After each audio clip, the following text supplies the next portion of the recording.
and only DNVR. Two goes out to Zach, Mace, RK, and the bar. Three for Mr. B in that old trophy case.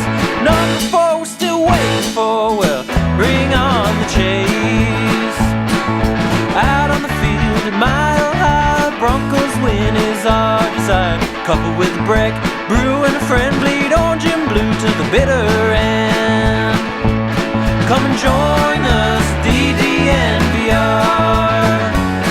We are DNVR.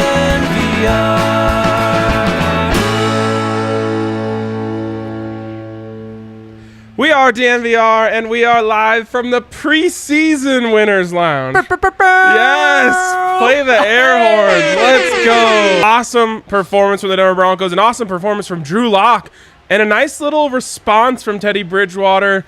Zach, I got to be honest, I'm just happy to be happy. Yes, it's good to be in a happy place where everyone's happy, Ryan. Drew was incredible. Teddy nearly perfect, and then pretty much everyone else followed suit, Ryan. You couldn't have thought of a better game for the Denver Broncos to kick off preseason. We're going to talk all about it here in just a second, but first I want to give a shout out to our presenting sponsor, MSU Denver. MSUdenver.edu/online is the place to go to get in on all of their amazing educational opportunities. There's no better place than MSU Denver if you're looking to work a full-time job and get your education, because MSU Denver students work twice as many hours as students attending any other Colorado institution. So check them out, msudenver.edu/online. The Broncos don't have anything else to do. And my boy Ryan, this is just a great place to be right now. Drew Lock balled out. Teddy Bridgewater, nearly perfect. Patrick Surtain. Pick six. Did you hear what he said after the game? No. Not only was it a pick six, he said he expected it to happen this game. So just playing with the utmost confidence, same as Drew Lock. And then you have Javonte Williams looking good. You have the defense that doesn't allow anything. In fact, before they allow a single point, a single first down, they get a safety. I mean, this couldn't have been better. Couldn't have been better. The way this could be better for us is if all of you people who are hopping in here and are watching are hitting us with a like. You can subscribe to the channel, get in on all of our content all the time. And also, we're going to get to questions throughout the show. If you want to make sure your question is answered, hit us with a super chat. Hey, a little tip for the boys. That'll get in right away. We're doing a little dance here, playing a little piano. You come over and you leave a little tip in the tip jar. And then we'll get to your question. Zach, I was sitting down there thinking, what criticisms do I have? And they are few and far between. I have 1.5. Okay, and we'll get to those eventually, but that's for later. We start with Drew Lock, who is absolutely the story of this day and has to be the most exciting thing that could have happened in this game. Is Drew Lock goes out there and he's nearly perfect. A little bit off on 2 throws to Jerry Jeudy, which is something to keep an eye on. But forget about that. An 80-yard touchdown to KJ Hamler in which he laid it out there perfectly, about 60 air yards on that thing, I think there was. Yep. Going through his progressions, the third down throw to Jerry Jeudy was my favorite play of the day. Because, I mean, we love the deep ball. You love all that stuff. But he sits back there. He stands his ground in the pocket. He scans his first, his second, his third. He comes back to his first read, I think. I have to watch it again on the film. And delivers a strike to Jerry Jeudy. And it's just like, like everything we would have asked for, everything we've talked about, all the things that we've wanted Drew to do. And to be frank, we haven't exactly seen in practice, came to light for him in this game, which Vic Fangio, George Payton have all said was going to be the most important part, is the games. Yep, and Ryan, in his in-game interview after he had his magnificent performance, with a smirk on his face twice, he said, during practices when some of those plays are blown dead and I'm still in the pocket with the ball in my hand, it doesn't necessarily mean they're dead in a game, and that's what I showed today, which is very true. I love the patience that he showed, because sometimes holding on to the ball is really bad because you're going to get sacked, you're going to get blown up, especially in practice when you're going up against Von Miller and Bradley Chubb, and they get off the edge super quick. Today, going up against his Vikings defense, they weren't, and credit to the offensive line for giving him the time. But then when he needed to step up in the pocket because pressure was coming off the edge, Ryan, he did that. He stepped up, and then when everything wasn't open, he took off and gained 6 yards, a positive play, great decision-making. It was great decision-making. Like you said, 2 plays that there was just a little something off and the accuracy was just a bit off, but you would rather have overthrows than poor decisions, forcing something. He didn't have any of that today. And Ryan, what I loved the most was he did a perfect job of blending the checkdowns, the quick passes, and then also the deep balls as well. I got to be honest, the Texans game and today, the 2 times that Drew, I feel like, has looked the best in a Broncos uniform, and obviously it's a preseason game, so it doesn't count for nearly as much as that Texans game did, but it's so refreshing and so exciting, honestly, to see Drew be Drew. And that was my favorite part about this, is he saw him smiling on the sidelines. Yeah. Super chat about this exact comment right now. Right, there you go. From Sean. He says, did you guys listen to the Lock interview after the game? He sounds confident. Yep. I like it. Yep. And, Zach, I want to talk about, the contrast between the way I feel now and the way I felt after that Friday practice we went to. But this is one of the things, is I was saying, like, Drew doesn't look like Drew. He's not confident. He's not throwing the ball. Yep. He's not pulling the trigger. And today was the opposite. Shout out to Javonte Williams, who I believe started this whole thing by getting 2 big runs just to start the game. It opens up that big play action play to KJ Hamler over the middle. That's like when you make your script as an offensive coordinator before the game, it doesn't come out any better than that. Nope. 2 big runs to start and then a play action. And the entire idea of that play action play is to bring the linebackers down to the line so KJ Hamler, when he comes over the back of them, doesn't have anyone between him and Drew Lock. It works to perfection. They get down to the 10. And they actually did score a touchdown. Jerry got popped for holding. I don't really blame him for it. That play wasn't supposed to go that way. All of a sudden, the guy he's blocking is trying to go that way, and he just grabs on. It ends up kind of costing them the touchdown there.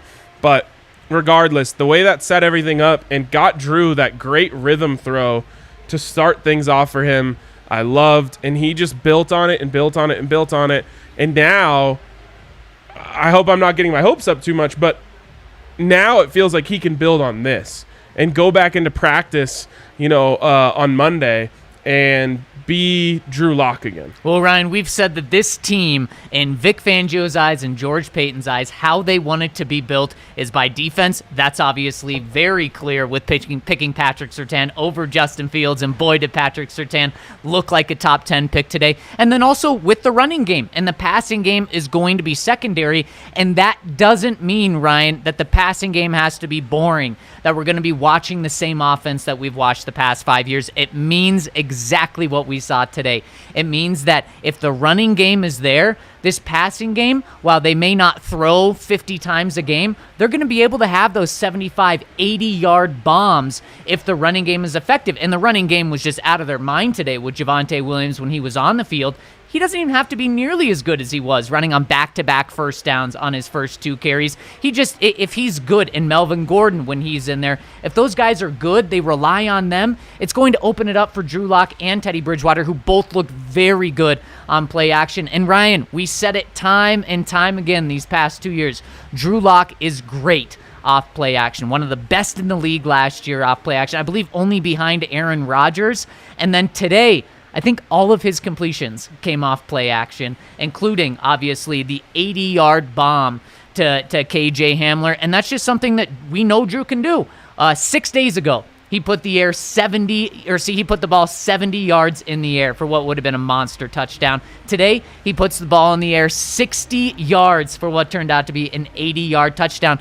These are the things that everyone loves about Drew. There's no denying, and he put all of the question marks to the side today. He completely killed those for today. It was awesome to see, and I walked around the bar, in the fourth quarter, and I was just talking to people, And every single person, that's what they wanted to talk about. Drew.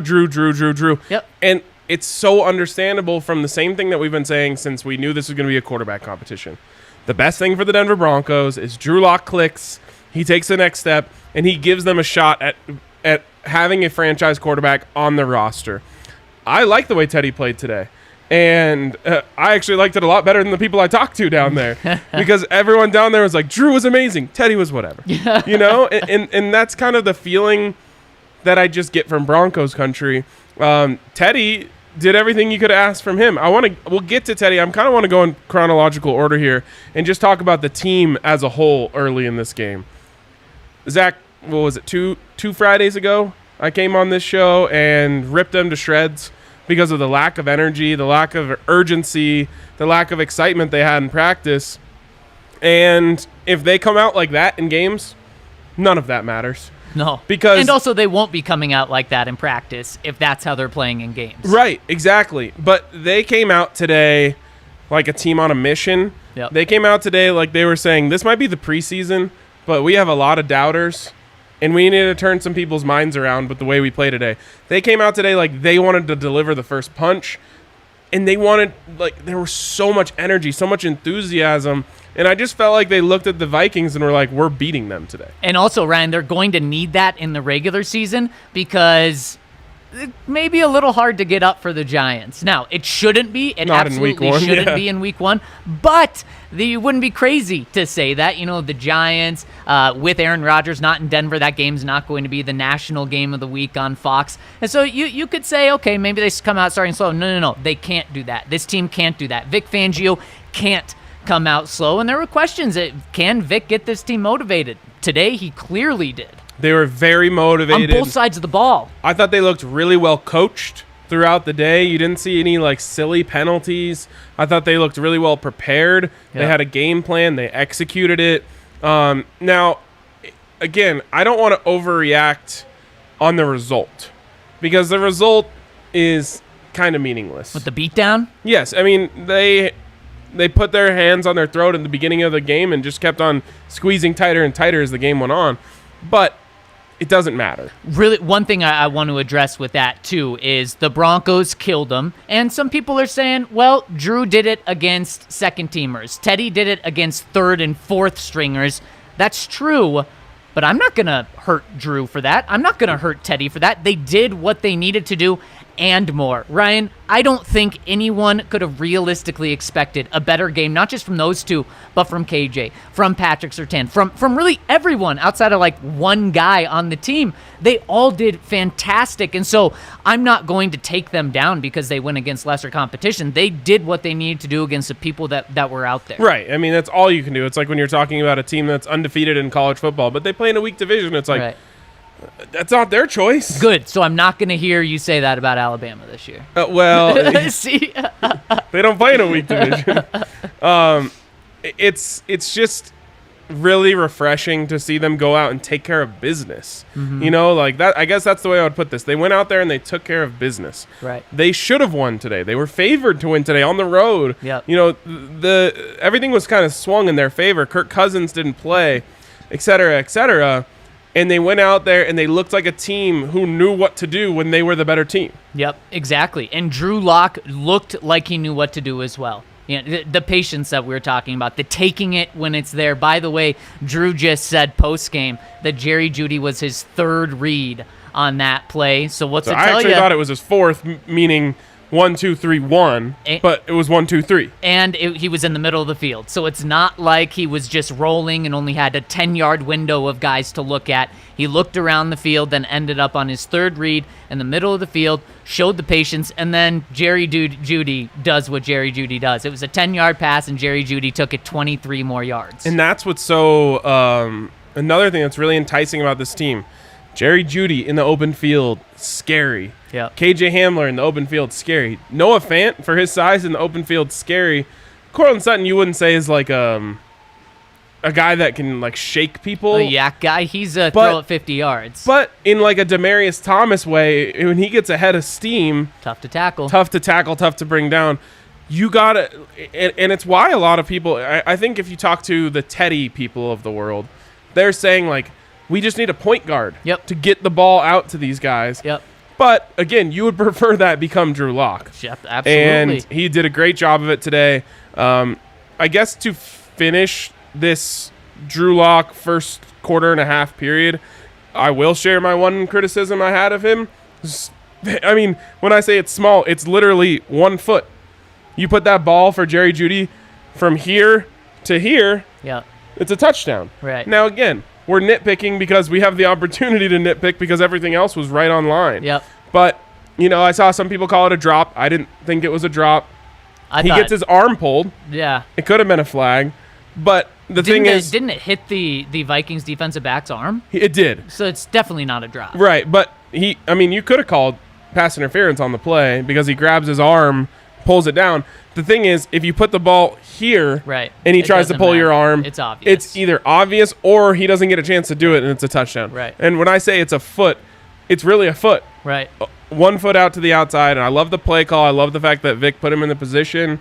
I loved everything about it. Needed a foot.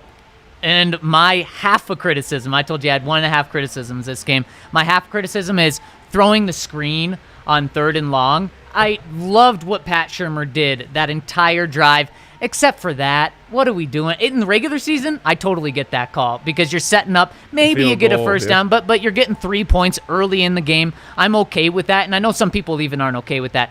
But we want to see what Drew can do in the red zone. So I like at least that Vic said, no, we're going to see what Drew can do on Right. 4th down. So I did like that. Half a criticism there, but for the most part, Pat Shurmur, great job today. First play of the game, formational creativity. I talk about it all the time. I mean, in the end, it's not much, but Noah Fant lines up in the backfield. Yep. All that does is start setting off alerts. Yep. In the second inning, saying, "Hey, 80, look 87, look 87," and all it ends up being is a heavy run. Yep. But you got people thinking. You made people have to question. They're thinking, oh, what are my keys? I don't have anything for what happens if Noah Fant lines up in the backfield. Well, and then you do that again, and it's another run. But then you do that a third time, and Noah Fant slides out, and maybe instead of just going in the flat, he turns upfield, and then the defense is hosed because you have a true middle linebacker on him. Keep it up. Yes. Keep it up. I mean, we saw this in the first game of the regular season last year, and then we never saw it again. Yeah. The other thing is there was some belief out there that the coaches want Teddy and the executives want Drew. And quietly, I had heard some rumblings that people were worried that they weren't going to give Drew a fair shot. Not true. Not true at all. They set him up for success in Yep. every way possible. So put that to bed, put it to sleep. There's no conspiracy from the coaching staff to try and bury Drew here. They gave him a couple runs to start the game, an easy throw after that, a play action bomb, multiple play action passes like you mentioned, which is his sweet spot. Completely set him up for success, and I love that. Yeah, I love it too. And I'll be honest, I was prepared to hammer them for not playing the starting offensive line because I didn't think that was right. If you're in a quarterback competition, you need to evaluate the way the quarterbacks are going to look in the game. Hats off to Muti. Hats off to our guy, Calvin Anderson. Yeah. They held it down out there. Yep. Drew's jersey, I think, is perfectly white. Don't even need to get out the tide. That's what he said. He said, oh, we're playing on turf, but my jersey's totally clean. No bruises, no bumps. Drew could go out there and play another football game tomorrow. Great job. Great job all around. And again, hats off to the coaching staff. I thought they really put Drew in a position to succeed. Yeah, I think so too. And then they gave Teddy a shot as well. We saw a few practices where Drew got 10 passes in training camp and Teddy only got 3.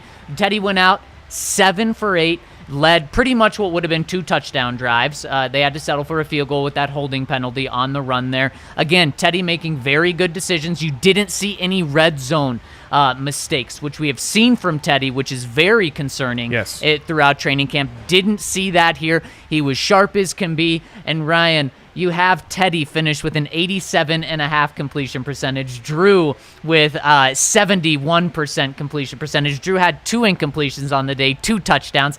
Teddy 1 incompletion, 1 touchdown on the day. You can't ask for more. And the biggest difference between Drew and Teddy was the deep bomb, ball, yeah. the bomb. And we know that that's probably what you're getting in Drew. If Drew does what he did today, providing the big plays and also not providing the negative plays. 0 negative plays. No sacks, no near interceptions, no interceptions. If he does that, it's going to be nearly impossible for Teddy to take this job from him, because I can see Teddy going out and going 7 of 8 next week with a touchdown, 74 yards. And so he can do that. We've seen that so many times throughout training camp, where I'm coming to you after practice and saying, Teddy had 1 incompletion in 3 or 4 practices. Now, Teddy also hasn't been mistake-free, but if Drew is mistake-free with the performance he had today, boy, that's going to be tough for him to lose the job. Right, and we doubled the points on quarterback scoreboard today, and we'll see what the score shakes out to be. I think it'll be different than the way I feel. Okay. I feel as though Drew Lock took the lead today. Okay. I feel as though that performance, because I'm kind of thinking, and this is the only way we were ever going to do it. We're going to micro-analyze. Yep. I don't think the coaches are, obviously they're micro-analyzing, but I don't think they're scoring every day and holding their own little scoreboard.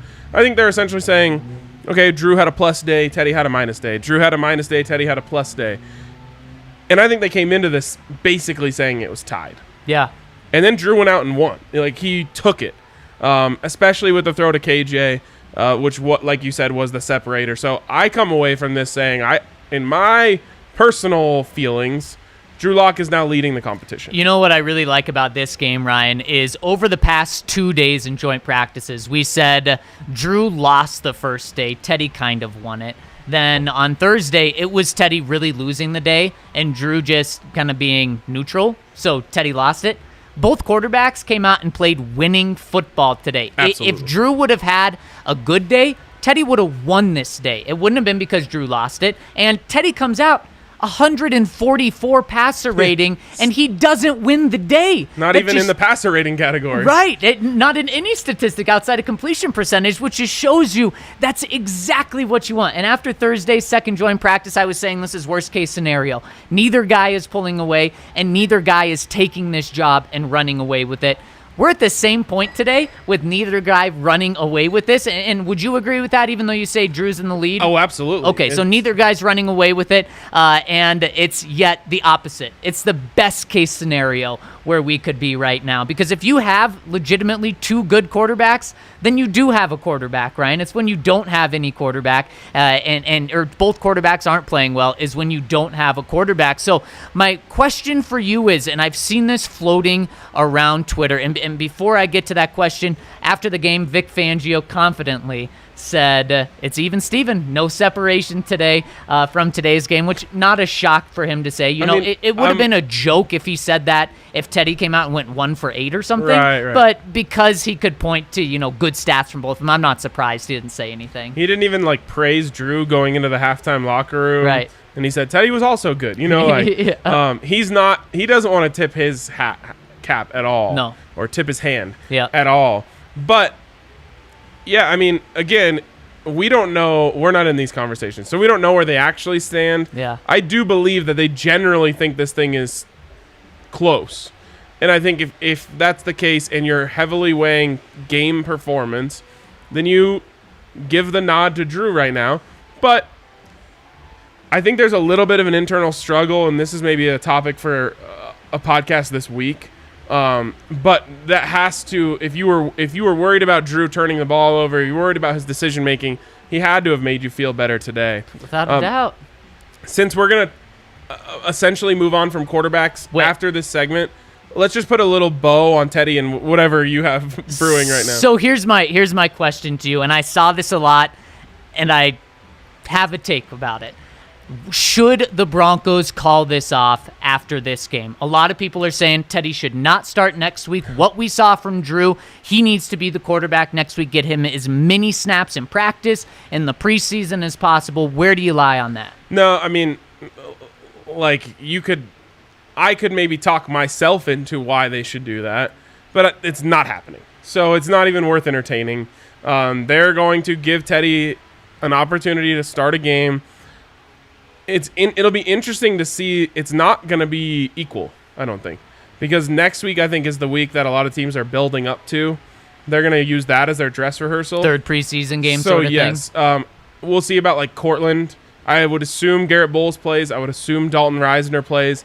If Vaughn's going to play, it's that game. Exactly. So it's not exactly even, which I think is odd. But no, they're not going to say it's over. Drew Lock went 5 of 7 for 151 yards and 2 touchdowns. That's all we needed to see. Right. It's not all they needed to see. They want to see a full body of work. They're going to let it run out. And that's also not how it should be, Ryan. No. You go through this whole offseason, and after Drew plays extremely well for a quarter and a half, you say, it's over, and just ignore everything else. No, you don't do that. So now, I would be open to the conversation if Teddy came out and, pooped the bed. Then I would be like, okay, maybe we should just go all Drew. But Ryan, also, we have seen Drew have these games before. He's had 2 games with a very similar stat line in his past. We need to see consistency. Yes. But do I need to see this type of game from him next week for him to run away with the job? No, I don't need to. If he comes out and because we saw the flashes today. The flashes are still there. There shouldn't have been any doubt about the flashes anyways, but we saw the flashes today. If he comes out in this week of practice, doesn't have many mistakes, and next week doesn't have any mistakes, going up against second and third stringers because he's going to be the second quarterback to start, it's probably his job. And that's when I'm okay with saying, okay, let's stop. And give Drew the 3rd preseason game if that's what you're going to do. Get him all the reps leading up to that, and get him all the reps leading up to the Giants. I agree with that. There's only 3 games, so if one quarterback wins 2 out of the 3, Yep. it should be over. Yep. Especially if it's been close in practice. Yep. We haven't talked a lot about Teddy's performance in specifics. I want to say the throw to Trinity Benson is as good as it gets in that situation. If you were nitpicking and you were saying, okay, well, that's Jalen Ramsey out there, maybe you need to get it a little further to the corner. Right. But he was wide open. He hit him right in the hands at the, hands above the head. It's right where you wanted that throw. When you coach that throw, you say you want to hit the back pylon. I'm convinced if Trinity Benson isn't there to catch it, it hits the back pylon. That's what it does, right. So, perfect throw. The throw that set them up down there was also good. He had to kind of wait because Trinity took a little longer on his route than you would like to see. Yeah. He waited, delivered it. I will say, though, and maybe this is just football in 2021 and how in love we've fallen with Zip, his throws look like backup quarterback throws. I don't know how to say it any other way. Like, there's a difference between when you see like a good starter in the NFL hit open receivers and like when Nick Mullins is doing it. And it just has a different look to it. That doesn't mean it can't work, but in terms of aesthetics, it's not as aesthetically pleasing as the way when Drew throws great balls. And you're not going to see Teddy throw the 60-yard balls Nope. that go in the air to a wide-open KJ Hamler. Teddy can make that play, but he's throwing it earlier. He's throwing it probably more anticipatory, where there's only KJ only has 2 yards of separation instead of like the 7 that he had. And there's nothing wrong with that, but Drew, that's why Drew's ceiling is higher, is Yes. because you can't really put a cap on mental potential, because you could always say a guy could grow in that respect, but you can put a cap on physical potential, and Drew's physical potential is higher than Teddy's, and that's what's so intriguing about Drew, right? Yes. And that's what we said. He needs to improve on the stuff that we can't see physically, and that's something that today he came out and showed about as good as anyone could do. Yep. I mean, there's no way you can't be excited about that. People, Ryan, I don't know how many people were excited for this preseason game. Because of a quarterback competition, I was pretty excited for it. Next week, though, I think it's must-watch TV for Broncos Country. And going into this game, I'm sure a lot of people were thinking, next Saturday it's a night game. I might be out with my boys or my gals before or something. Right here, instead. DNVR Bar. Now this is must-watch TV, baby. By the way, great crowd here today Yeah, for a preseason game. Afternoon, people were Saturday. excited. Yeah. The beer towers Yep. were being poured. Yep. The new menu was getting devoured. Yep. It was a great vibe down there. So shouts to everyone who came out and hung out for that. Also a shout out to Breckenridge Brewery.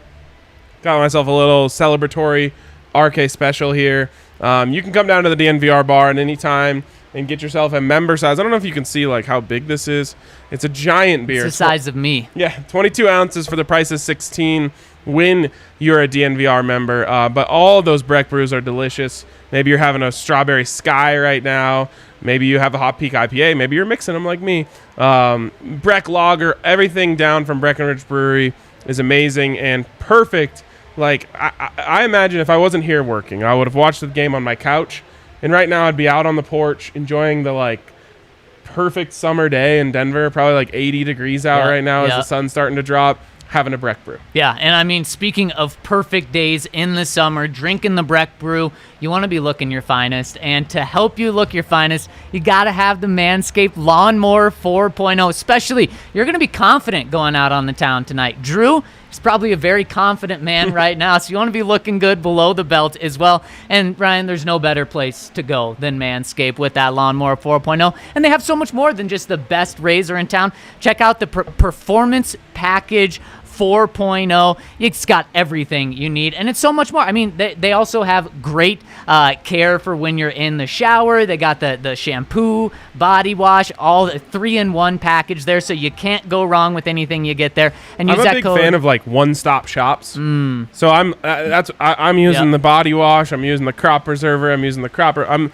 like, it's just one-stop. Bringing out the lawnmower. Yeah, it's just a one-stop shop. I go on to Manscaped. I use that code DNVR, and they just keep sending me the stuff. I'll tell you, if I could grow facial hair like you, Ryan, I would use the Lawnmower 4.0 on my face. You know? I don't know if that's allowed, but it's allowed. Yeah. I think Henry used it on his hair once. Yeah, maybe not then. I shave my head on a weekly basis. There we go. There you go, Kale. So you can use it for versatile. anything. And what's even better? Front lawn, back lawn.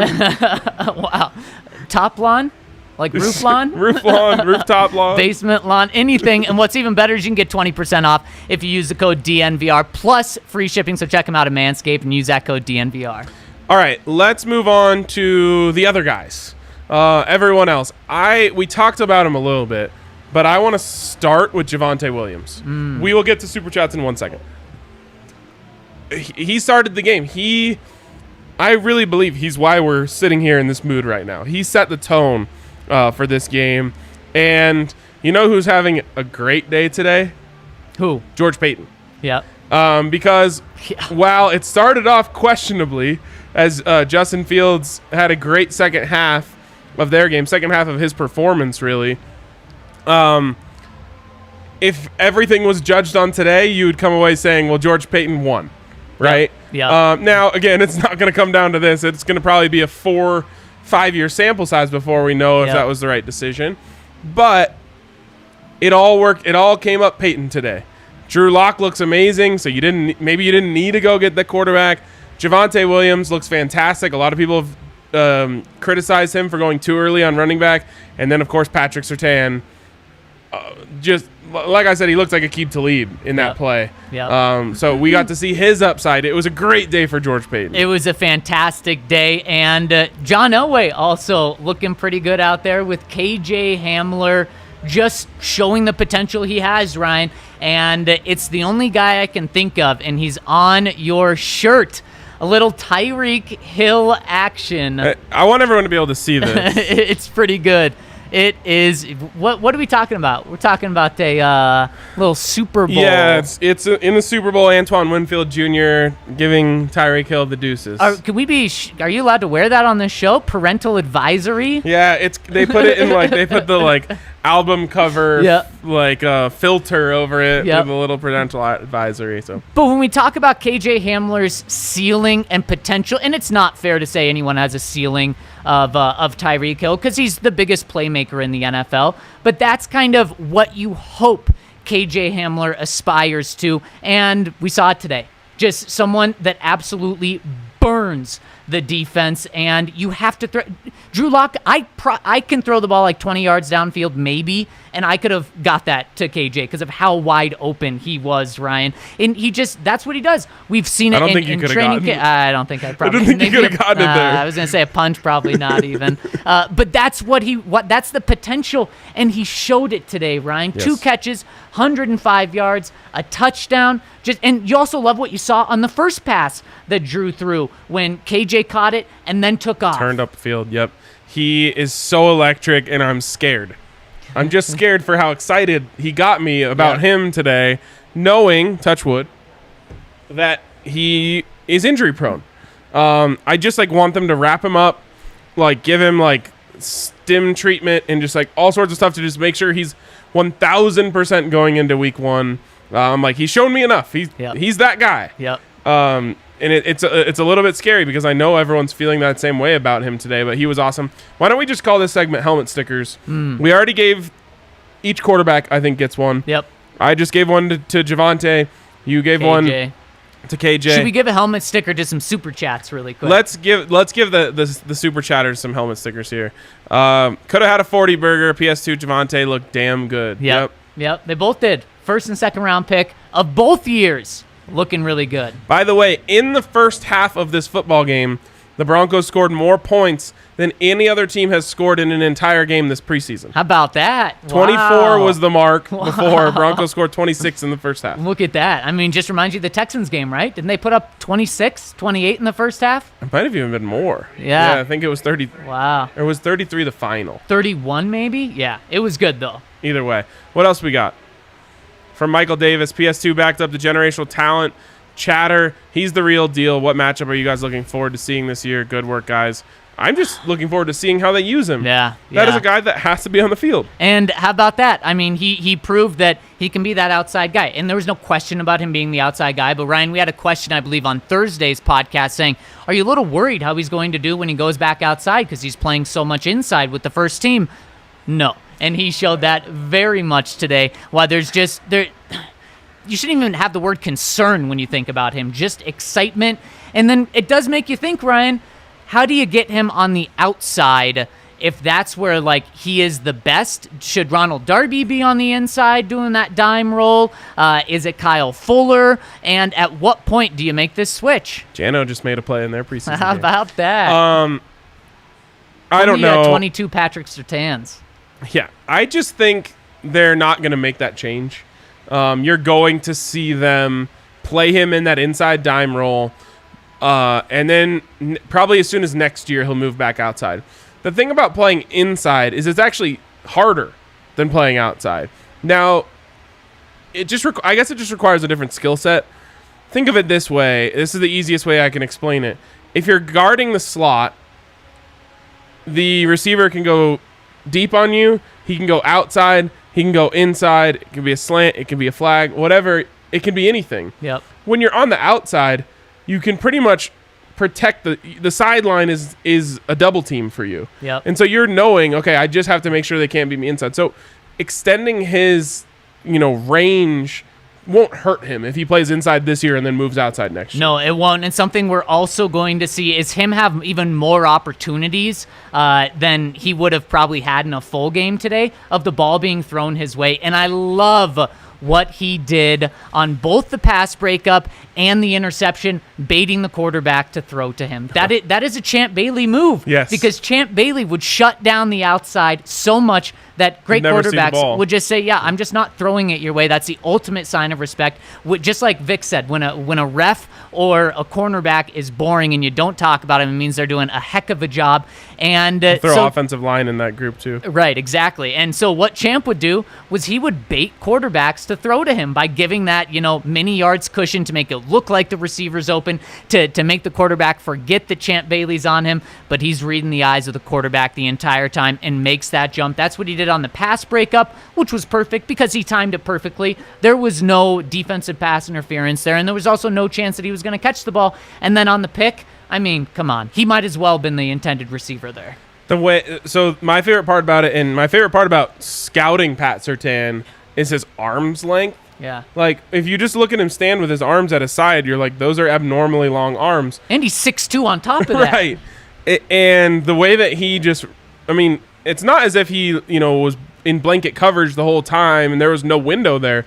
There was a window there, but his arms are so long that from behind the receiver, basically, he was able to reach his arms in front of him and pick it off. And it's like, those are, you can teach a lot of things. You can't teach what that was because that was a combination of instinct, natural talent, and just physical gifts. Yep.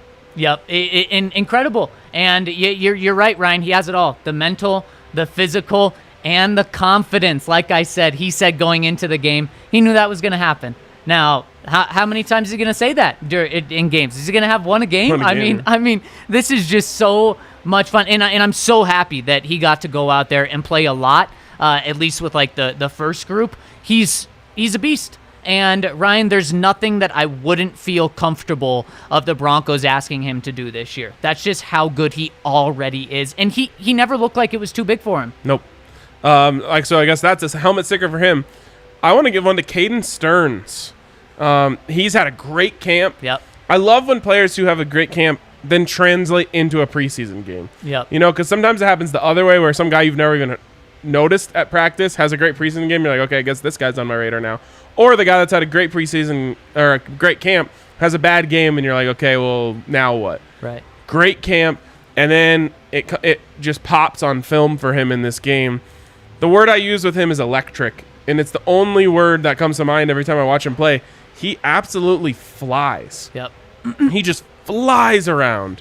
And to make that play in the back of the end zone shows like that's just big time. That's a big time play. Yep, a huge play, and he's doing it in every respect, right? In the pass game, in the run game, I absolutely love everything that he's doing, and he looks comfortable too. He's not, especially at the safety position. You could look lost out there your first year, but he looks like he's a guy that's playing behind Justin Simmons and has picked up a ton from him just in the past couple of months that he's been with him. You remember when Champ left and then Chris kind of stepped into his position and he kind of dressed like him and his mannerisms were kind of like him?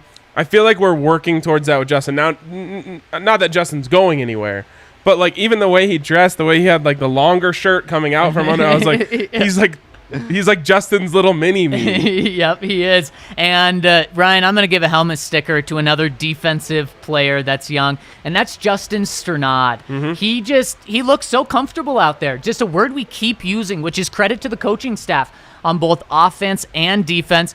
But number 40 looked like he could be the guy with the green sticker on his helmet. Maybe this year, but certainly in the future, and potentially even this year. We know that Vic has given him the opportunity to go out and grab a ton of playing time this year. And I think he's had, for the most part, good practices. I know he had a rough practice on Thursday in Minnesota, but today he looked really good in both areas of the game. Ryan, when the running back, I believe, or tight end or fullback caught the pass in the flat, he had like 3 or 4 yards of separation on Strnad. Strnad closed the gap like that, and that is something that the Broncos have missed from that position, is being able to close the gap so quick. He did it for a 1 yard gain or something. I mean, that's all it was.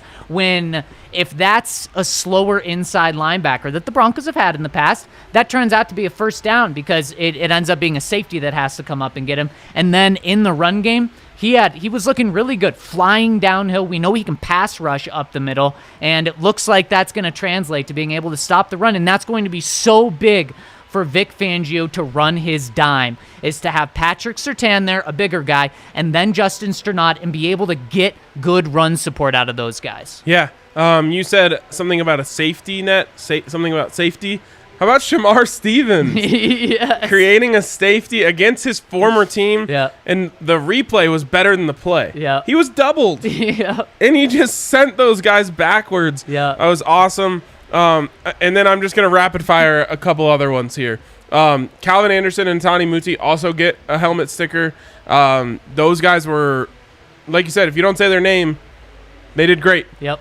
And the only time I was saying their name is when they were mauling guys in the run game. Yep. So great work by those guys. And again, it's crazy. I don't remember a game where I could sit here and say, I don't really have that much of a criticism. My only criticism comes from it was probably a mix of second and third teamers, and then eventually third and fourth teamers. They got smoked by inside zone out of the shotgun. Yep. They ran it 8 times out of 10 plays. That's about it. That's about all I got is hey, that was bad. Well, I've shared my half a disappointment. My full disappointment, Cameron Fleming did not have a good game. But Ryan, maybe the only person that you could say that did not really have a good game. But we also knew that Cameron Fleming is pretty much out of the right tackle competition. Yeah. Now I think it's official that he's out of there. And I also think we really have an idea of what's coming at right tackle. Bobby Massey as your right tackle, Calvin Anderson as a guy you are so comfortable with being the swing, and maybe even he's going to do enough this year to earn the right tackle spot next year, because Bobby's only here for this 1-year contract right now. But that's how it's shaken up. And Cameron Fleming, if you're talking about your third string right tackle being the biggest disappointment, you had a pretty darn good game. And Ryan, look how excited people are. You and I, but then everyone else after a preseason game. That's how good this game was. It was that good, and the truth is Broncos Country is starving. Absolutely starving. They just want to be excited. They want to feel good vibes. They want to do winners lounges after the game. Yep. They just want to be happy. And Ryan, you said the Broncos fans are starving. Teddy Bridgewater said the Broncos team is thirsty for success after the game, and it was clear. Well, I mean, they're starting off as good as you can. Broncos fans are hungry. Broncos are thirsty. Just come down to the DNVR Bar. There we go. Also, check out DraftKings Sportsbook, where right now you can bet $1 on any football market, end up with $200 in free bets.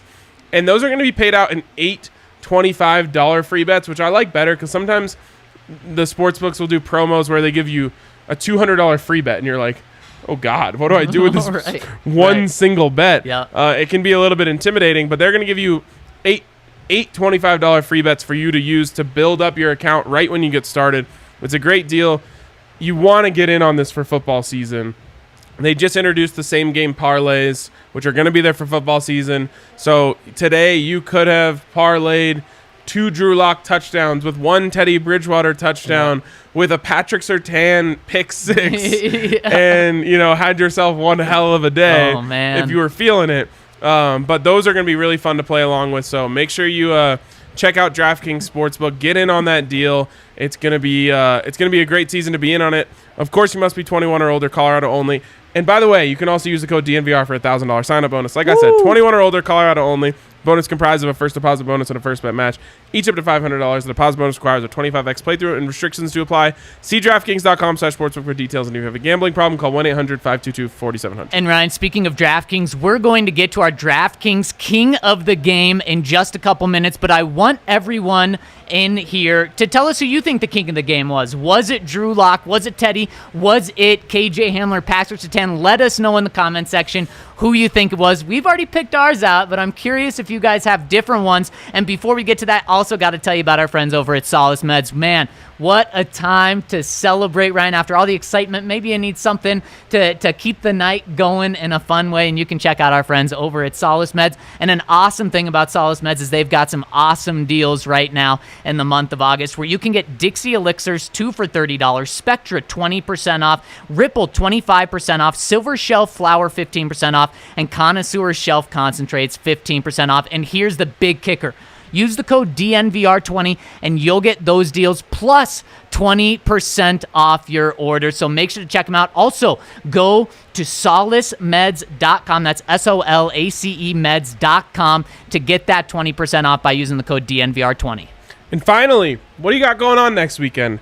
Because down at Infinity Park, they are having an awesome event. It's called the Rugby Town Sevens Tournament, and it's honestly one of the coolest events in Colorado. If you haven't been to it, this thing is insane. Yep. You've got 20 teams coming from around the world to play in this tournament. Saturday is the military championship. Sunday is the tournament championship.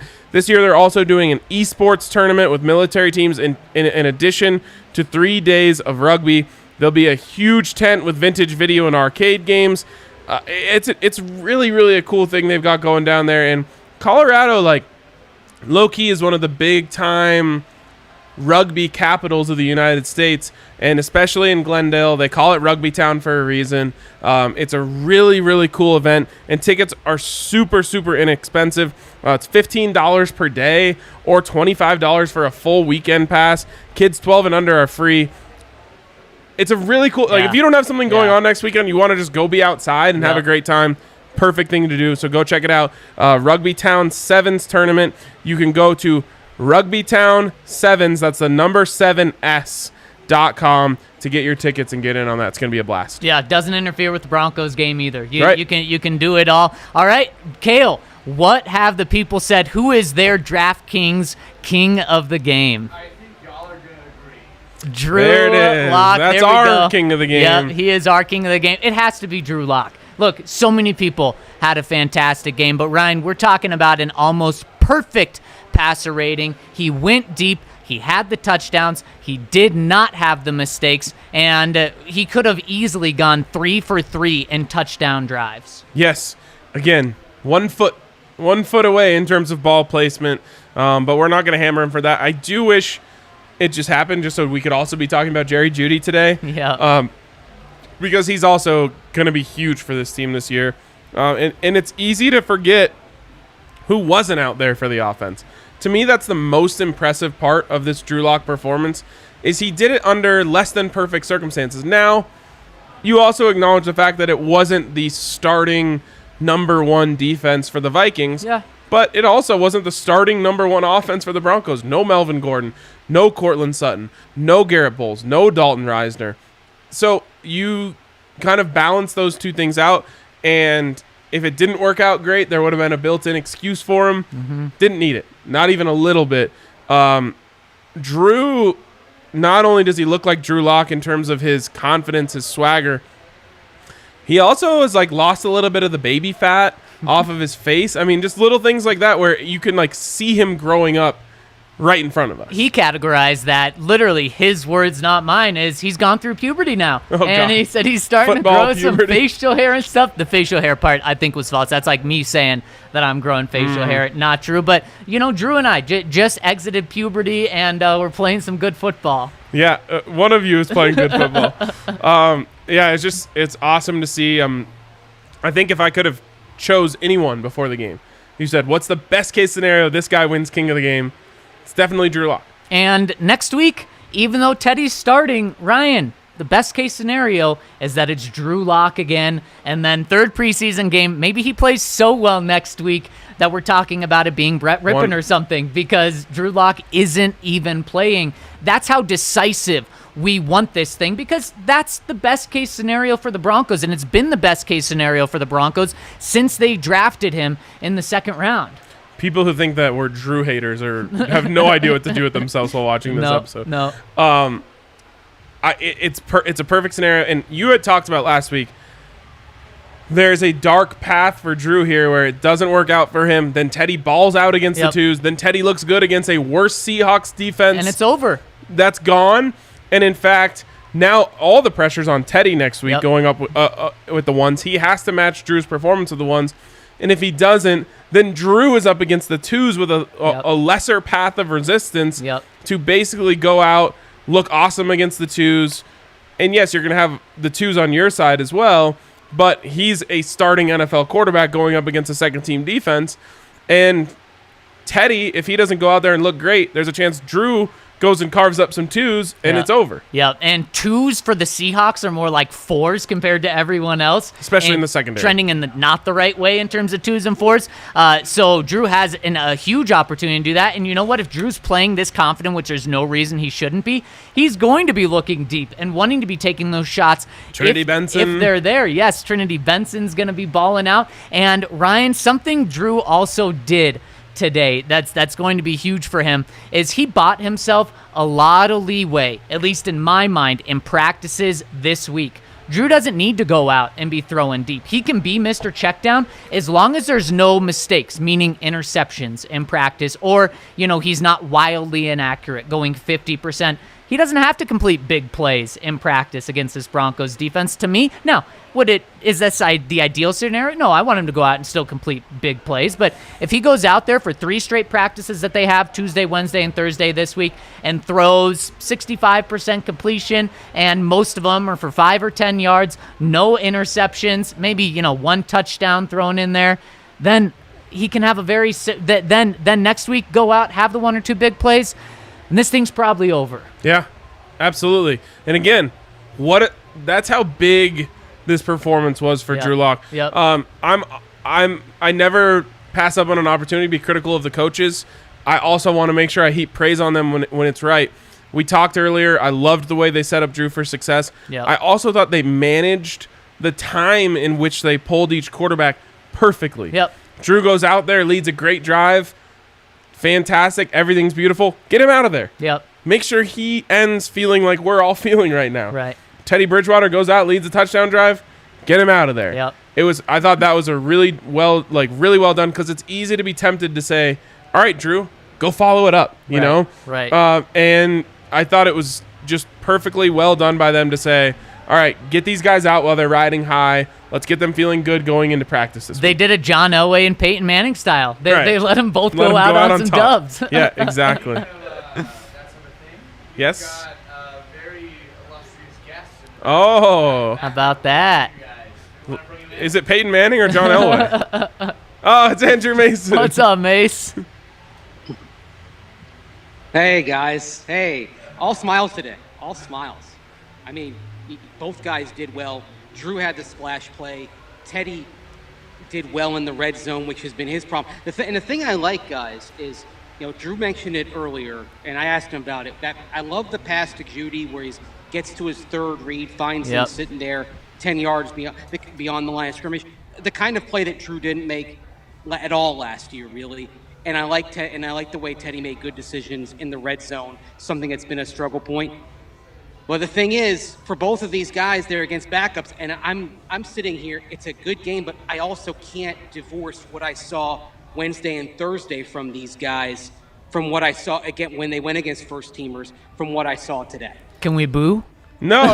Yeah. I think it's a fair point to bring up. Yeah. For me, one thing that I felt both guys were lacking is confidence, and so I'm very happy that they get to walk away with this game building some confidence. But I understand, and that's why I keep trying to say, like, hey, look, don't think about the results. I'm trying to look at the little things. I told Zach I was just thrilled with the energy from the Broncos. I was thrilled with the way they came out. I was thrilled with the preparation from the coaches, the game plan, all of that stuff. Those are things that you can take in a vacuum and say, like, okay, well, that stuff, it doesn't matter what the result was. These things were right. Yeah. Well, and Mace, I was just kidding. I think where you are is a very realistic place, and that's why I said that what we need to see from Drew now is just consistency, and the consistency and not either having so many incompletions in a practice or the consistency of not making mistakes like he did today. If he does that, Mace, we didn't need today to see that he can make the big plays. We knew that he could make the big plays, but when do you think this thing can be decided after? Because it's not like Teddy came out and laid an egg. He was really good. When do you think this thing can be decided? I think hopefully it's decided after next week. And hopefully, I think you hit the nail on the head. The best thing for this team long term is for Drew Lock to be the guy, because I think we know that Teddy has a ceiling to him. But Drew Lock could still be a long-term answer. I've pointed out historically compared to other quarterbacks, the odds aren't in his favor, but if it's about a 31% shot, that's better than about a 5% shot for Teddy Bridgewater. So that's why it's still better for this team if Drew Lock ends up being the starter, and that's where the consistency comes in. What do you do to stack another good performance on top of this one? What do you do in practice this week? I'll tell you what I would like to see is when these guys go against the first teamers, if they do full contact work this week, if they go against the first team defense and move the ball, I want to see some positive momentum, because I think we can say safely, we saw that when you put them up against second and third teamers, that they're going to be able to get the job done. Can they do better against the ones than they generally did in those joint practices with the Vikings? Now, Teddy did have the touchdown drive where he hit Jerry Jeudy with and against the ones on Wednesday, but also we know that Nick Vigil held up when he was in a pass rush. So you have to take that into account. Drew struggled when he was in moving the ball against the Vikings ones this week, did well today. So let's see if they can kind of build off that, especially when they're going up against that tough Bronco first-team defense. And if I see positive stuff there this week, then I'm going to be feeling pretty good about both of them going into next Saturday. Couldn't agree more, and again, I love that they're walking away with this feeling confident. Obviously, Andrew Mason coming to you from Minnesota at the game, and you were also in the press conferences after the game. Mm-hmm. Give us a little insight into how those guys were feeling. I think they were all feeling good. I mean, a lot of smiles from Drew and a lot of smiles from Teddy. I'll tell you this, the funny thing about Teddy, when he does a press conference, he has an opening statement. it's not quite the Wade Phillips opening statement where he's shouting out somebody from Texas, but Teddy gets up there and he pontificates for about 30 to 45 seconds. I was going to ask Teddy about the reception that he got from the Minnesota fans. He went ahead and answered that question before I had a chance to ask it because it was his opening statement. And the other thing, like looking at what Fangio said as well, I did ask him if the Vikings having their reserves out there today, no starters, was going to play into the evaluation of what the quarterbacks did today, and he said it would. And so I do wonder. I mean, we didn't have a chance to kind of follow up a little bit, but I do wonder how when they fly home and they sit down and kind of dissect what happened over the last 3 to 4 days here in Minnesota, if they do have some different weight for when Drew and Teddy did go against that first-team Viking defense, especially in those game condition periods that we saw Wednesday and Thursday. Now that it's behind us, what was the cumulative score of the scoreboard the 2 days of joint practices? Let me go back and look it up here real quick. So if you can just talk for 30 seconds, I'll have it. Because I'm just curious. I feel like it was close. Yep. And then again, because you had Teddy win the first day and Drew win the second day. And kind of as we talked about before, it wasn't those guys winning those days, more so the other guy losing, whereas so much optimism today that we're talking about both guys won winning today. One of them just won more. Right. And I feel like the tiebreaker, if it's close, would be, okay, well, Drew did better today against the better lineup of Minnesota Vikings. Of course, he also had the better guys in front of him as well. And so totally. That's something. And that's why it's so kind of fascinating to look at this. By the way, they tied 10 points each. There you go.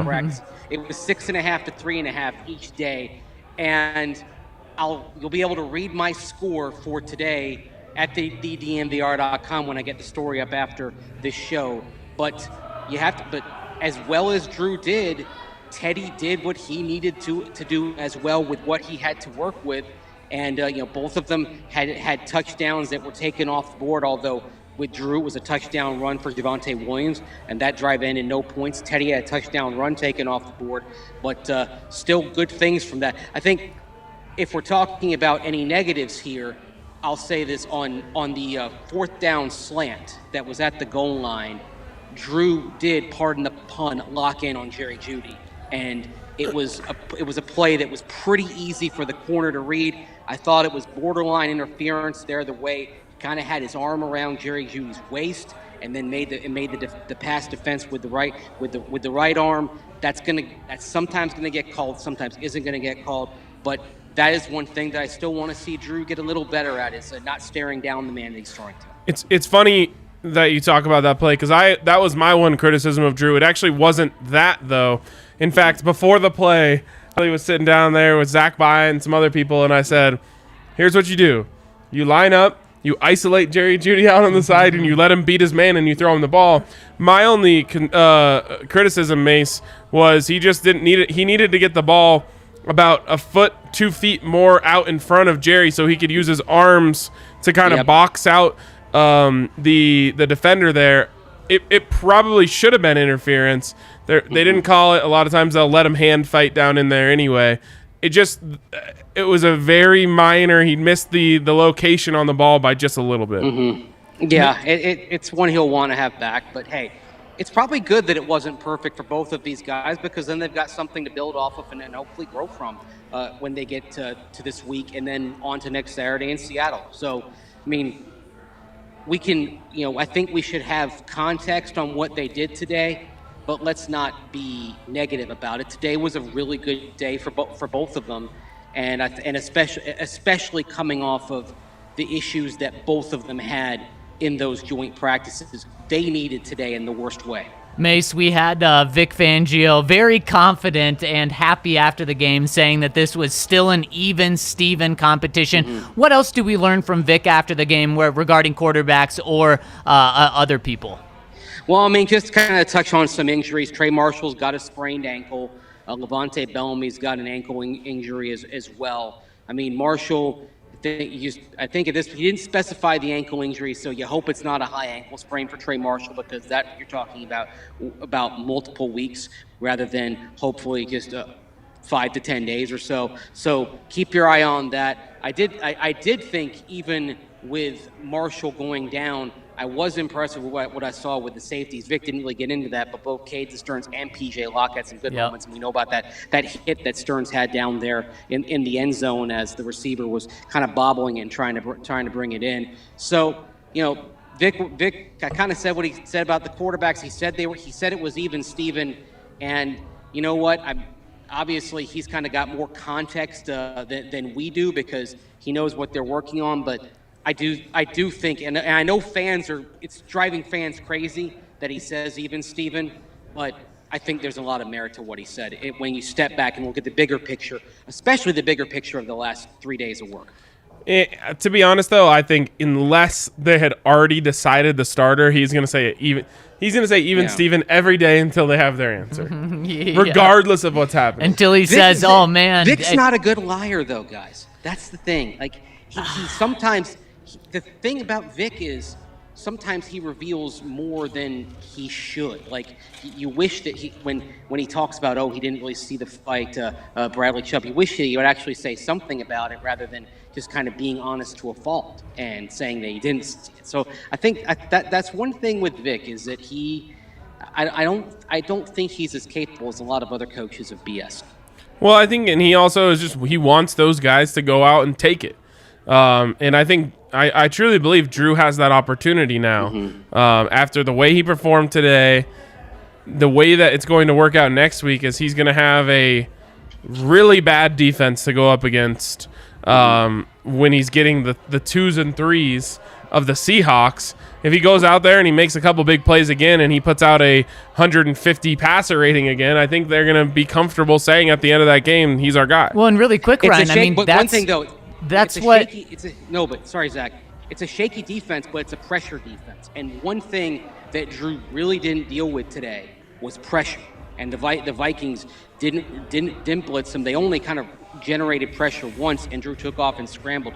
Even though it's going to be a Leicester Seahawk defense, they're going to throw some things at him. And so I'm fascinated to see what he does next week, because one thing, when Drew has struggled in training camp, it has usually been when the pressure has been cranked up on him. So if Seattle does that, throws some exotic looks in there, even though it's the backups, I want to see how he handles them. And if he makes good, quick decisions and doesn't get himself into trouble, that's going to be a great sign for him. And he should relish that opportunity. Yeah. To say, hey, look, this has been a struggle point for me in practice, but now I get to do it against guys who look a lot different than the guys that I have to face in practice. So let me go look at my film this week, see what the Seahawks did to their opponent, get it down pat, and go carve it up.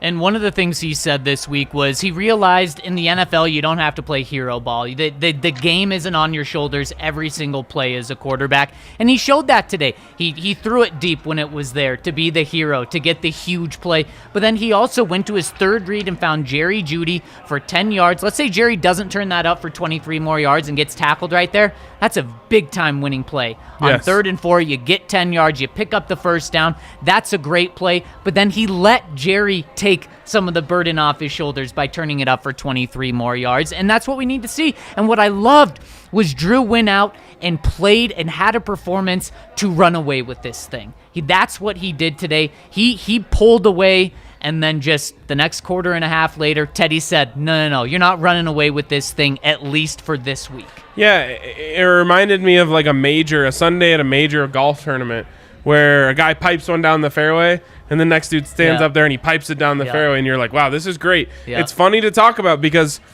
we've been the opposite of that, or at least I have this whole training camp being like, this is a battle of who can be less bad. Yep. And today it was a battle of who can be more good. And you know what? We're watching Gardner Minshew almost throw an interception right here. And we had some people in our comment section this week saying, should the Broncos still go out and trade for Gardner Minshew? This game at least put that to bed. Now, I know it's not going to put the Aaron Rodgers to Denver in 2022 to bed, as it probably shouldn't because it is just a preseason game. But at least these guys are showing enough to be the guy this year and to give Broncos fans hope and excitement as it should. These guys threw 225 yards, 80% completion today, 3 touchdowns, 3 incompletions, 0 interceptions, and a passer rating of above 150 combined.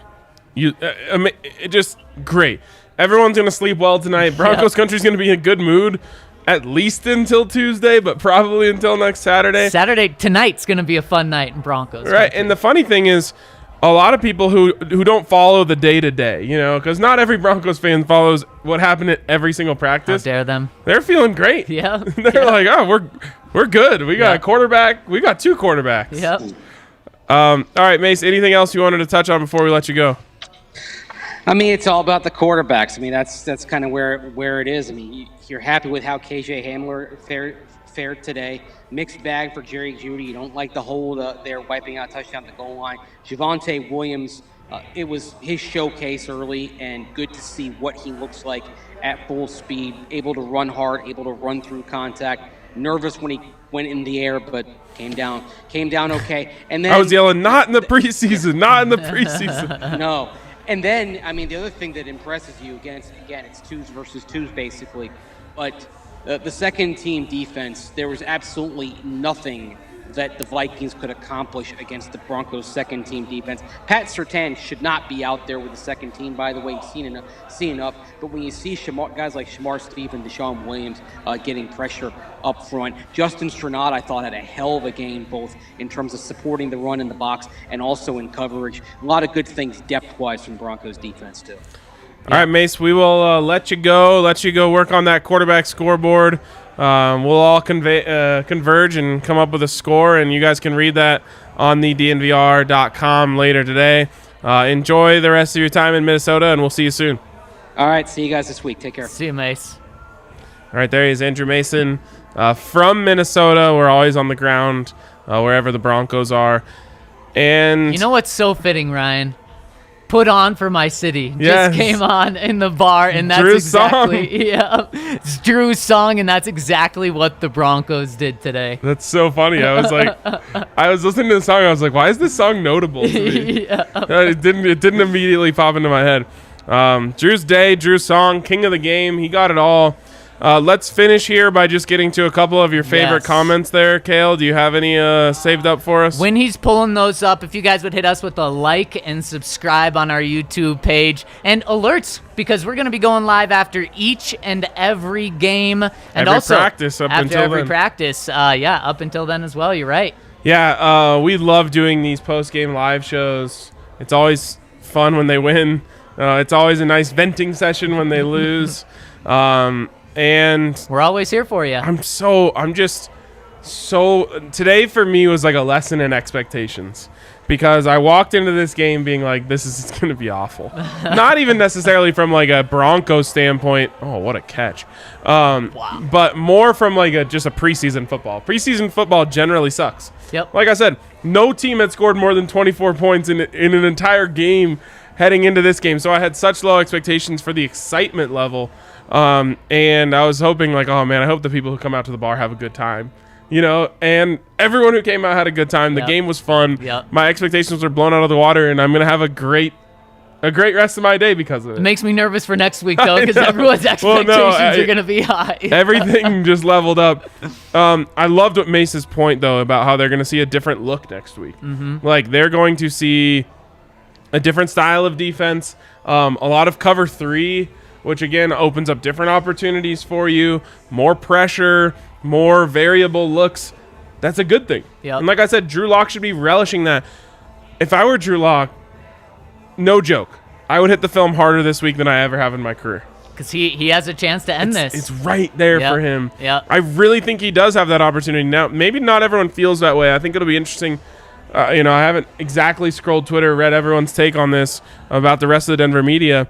But you agreeing with me on that makes me feel like you also agree with me that he maybe took the overall lead tonight. He may have, yeah. And I mean, this thing is now extremely close, and Drew has the momentum. There's no question about it. And the momentum and where it matters most in the games. And even if we go down to a microcosm or a micro dissection of the whole week in Minnesota, We just determined it. Okay, it was 10-10 going into the game, and Drew won the game. Yep. So he won. If it's a 3-game set, like a baseball, he won the rubber match. Yep. And took the series. Yep. And he's rolling into the next series pretty hot. Right, and it might be a game. It might be a 7-game series. Yep. And he's up 2-1 right now. Yep, exactly. And you just love that Teddy also responded, so that if it is Teddy in the end and Teddy balls out next week, you're not saying, well, Drew won the first one, Teddy kind of won the second one, you're lukewarm on Teddy. No, you're going to feel good if Teddy goes out next week and balls out again. Do you feel the same way about Teddy, though? Where it's like it's right in front of him if he goes and carves up the Seahawks? Drew will have a chance to respond, where going into today, if Drew didn't do well today, then it was all in Teddy's grasp. Right, to he run got to away go back with to it. back, basically. Yep, exactly. Yeah, I mean, it's true. A lot of pressure on Teddy when it comes to going out against those Seahawks ones next week. Yep, and as he says, he's a survivor, so we'll see if he can survive to week 3. Absolutely. All right, Kale, do we have anything you want to get to here? Honestly, I had 3 pulled up, but in your little last wrap-up segment right there, you kind of answered all of them. Well, let's just get their names on the screen for them. Okay. So many. I love this. Hack 97, shout out. Yeah, do you think Locke wins the job if he plays good in Seattle, even if Teddy is good again? So I've always felt like this was a Ryder Cup situation. And if you don't know the Ryder Cup, basically whoever holds the cup, all they have to do is tie, and they win. They retain the cup if it's a tie the next time they play the Ryder Cup. That's kind of the way I feel about this. I think a tie goes to Drew. So yes. So what about 1 week from now, though? Is if it's still a tie in 1 week, is it Drew or is it one more week? You cannot drag that long. It's gonna be one more week. I don't want it. I don't like it. But so then what are you going to do? So in week 3, are you playing all of your starters? Tim Tebow lined up at tight end right now for the Jags. Are you playing all your starters because you need to get a fair look at these quarterbacks in week 3? No, they won't play all their starters. The big roll of the eyes. Such an unscientific process. It is. And I just love that this week Vic Fangio said to the Denver media, we're measuring this thing with statistics way beyond anything you guys do. What does that mean? I mean, I guess they have access to a lot more resources than us. They know what the play's supposed to be. Starting with film. Yeah. We can't go back and watch a play a second time unless it shows up on the Broncos highlights. Yeah. So they do have a lot. I mean, they could be they could have average air yards per pass. Right. Things that we just have no chance of getting. So I believe him in that. Yeah, absolutely. But it's also him trying to flex. say, like, we know things you don't. You guys are stupid. We're smart. Fair enough. Okay. Anything else, Kale? Couple questions about. Look how small that scroll bar is. I know. Couple of questions just in general about, do you think Bowles and Sutton all full starters will play next week? I would be surprised if Cortland does. Even though Vic said he wants to see Sutton and Chubb play in the did preseason. say that. He did, yeah. But it's going to be interesting. What week is that week? Is it next week? Is it the third preseason game? Because something interesting is it's not like the preseason and the time leading up to the regular season is cut short. They just have one fewer game, so they will still have a total week off in between. So Vic may treat this like the second game and the third game are important and play those guys in the third game, especially if he thinks this quarterback competition is going to go the distance. Yeah, I mean, I hope. I think Bowles and Reisner will be out there next week. Again, talk about unscientific process. That's an unfair advantage for Teddy, but Drew did it without him, so he's already he's erased that. How about that? Just Reisner, how does he feel after Moody comes out and just balls out today? Wow. What a play. Sorry, that was an entertaining play. What was your question? Just Moody playing for Reisner today, not playing for instead of Glasgow. And Reisner obviously a little banged up. Yeah. So that's why it makes sense. Again, I don't think he had a minus play out there. You got to play the guy. And you know that Vic wants to play him. Play him. Yep. Play his ass. Yep. If I'm George Payton, I'm saying, hey, I didn't sign Glasgow to that contract. Play Moody. Yep. Exactly. But Glasgow also good today. Not to take anything. Yeah. Yeah. Like you said, I think all the offensive linemen that played Cushenberry were was were good. good other than Cam Fleming. Yep, exactly. And he's your third. He's not even listed as a backup right tackle. He might not make the team. Yeah, you save some cash there. Yeah. So all around fantastic game. Fantastic. One last question that we have to get to is the tailgate coming. Oh, buddy. The tailgate is going to be back and better than ever. In fact, big time fashion. we've had some discussions this week about a tailgate, taking the tailgate to a next level that I can't even talk about yet. So Yeah. regardless, it will be back. It might even be back in a fashion that you can't even imagine yet. Woo. I heard a little tease before today's show, and boy, does it sound outstanding. Yeah, that's probably the best part of every week for me at work. So it's not going anywhere. Season 2 has been greenlit by the powers that be. We will be back. Cannot wait for that. Can't wait for, honestly, next week. I'm there too, Zach. I'm there too, where my expectations have gotten to dangerous levels for next week. You're going out there against a okay Seahawks team. But honestly, they're the type of team that the Broncos should relish seeing. A good offense and a bad defense. You trust your defense to do enough against a good offense that your offense can do enough against a bad defense. Yep, exactly. And we get to see this quarterback battle take a second step. See if there's finally enough to call it quits. We can only hope. But we will, of course, be here. We'll also be back after every practice this week, breaking down what went on. So we'd love if you joined us then. We'd love if you hit us with a like on your way out. And we'd love if you visit our friends down at Green Mountain Dental Group, where you can get a cleaning, x-ray, and exam, and end up with a free Sonicare toothbrush when you do so. They are the single best family-owned dentistry in the metro area. They're just about 10-15 minutes outside of downtown Denver there in Lakewood. So make sure you check out our friends over at Green Mountain Dental. They're big Broncos fans. They'll love having you in there. You'll probably chat Broncos while you're getting some dentist work done, which is probably calm you down a little bit. And we are calm. Or excite you. Yeah, the Broncos calmed me down a little bit today, so I'm happy about that. Everyone go have yourself a celebratory Breck Brew or whatever your drink of choice is, and we will catch you this week on the DNVR Broncos podcast.